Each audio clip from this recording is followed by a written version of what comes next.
Public Bank saw a 4.5% drop in second quarter FY19 net profit to 1.33 billion ringgit due to the negative effect from the reduction in overnight policy rate of 0.25% in May. Top line ticked up 3% to 5.6 billion from 5.4 billion ringgit previously. According to its BOS filing, net interest income for the quarter fell by 1.5% to 1.85 billion ringgit.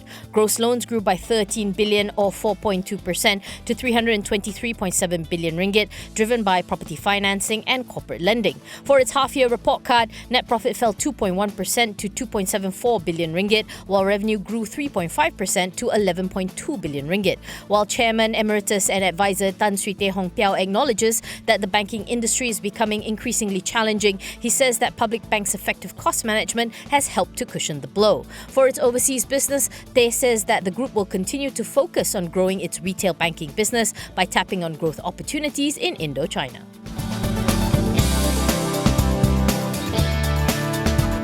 S P Setia's net profit for the second quarter of FY19 dropped 68.67% to 138.73 million ringgit, mainly due to a one-off provisional fair value gain recorded during the second quarter of FY18. In its Bursa filing, S P Setia said that the fair value gain of 343.8 million was from the remeasurement of the existing equity stake in Setia Federal Hill, which is now a wholly owned subsidiary of the company. As such, quarterly revenue came in 44.3% higher at 1.34 billion, helped in large part from the sale of former British Embassy land in Jalan Ampang for 449.2 million ringgit. On a cumulative basis, SP Setia saw a 62% drop in the first half of FY19 net profit to 191.55 million, despite revenue coming in 39.2% higher at 2.2 billion.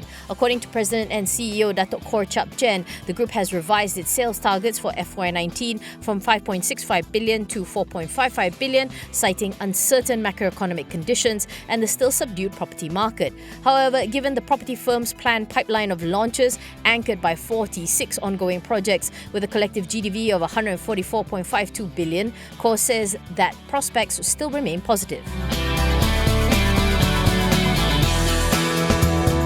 MISC had a good second quarter for FY19, with net profit coming in 24.5% higher at 399.8 million ringgit as revenue for the quarter improved. Revenue grew to 2.16 billion from 2.14 billion ringgit, mainly from a higher number of operating vessels. The company declared an interim dividend of 7 cents per share. For the first half of FY19, net profit jumped 44% to 910.3 million ringgit, while top line grew by 6.6% to 4.4 billion from 4.2 billion ringgit. In terms of outlook, MISC said petroleum tanker earnings for the first half of the year were considerably better due to market rebalancing, while the tanker market is expected to pick up for the second half of 2019.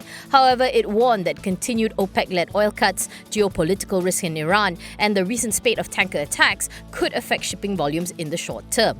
As for its other segments, MISC said that the overall outlook for the heavy engineering segment remains uncertain, but that the prospects for its marine business continue to improve. Managed Pay Systems has been appointed as an authorized installer to manage the delivery and installation of MyTV Broadcasting's customer premise equipment for Bantuan Sara Hidup Rakyat recipients. In a filing with Bursa Malaysia, MPay said the scope of the contract included identifying qualified BSHR recipients and delivering and installing the MyTV Return to Sender CPE. MyTV, which awarded MPay the contract, had been appointed by the government to develop and operate digital infrastructure and network services in Malaysia as the country transitions from analog to digital. Installation works will start from September 1st, 2019 and will be completed by August 31st, 2020. MPay said that while the project is not expected to have a material effect on its FY19 earnings, it is expected to contribute positively to the group's revenue.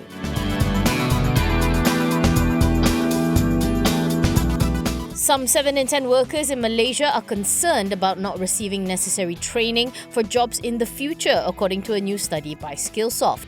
The study found that the majority of employees feel underskilled and worried their employers will not support them to meet future job requirements. In a study of 750 workers, 90% of respondents said they would have to learn a new skill in 2019 to remain confident in their role. Around 73% are concerned about not receiving the learning, development and training they need from their organization to remain employable in the future. While on average, employees surveyed receive training at least 3 times a year from their companies, 81% report that their organization could do more. Skillsoft's Regional Director for Asia Pacific, Rosie Kans, says they are quite shocked by the level of unpreparedness among employees, and many Malaysian organizations are failing to deliver enough.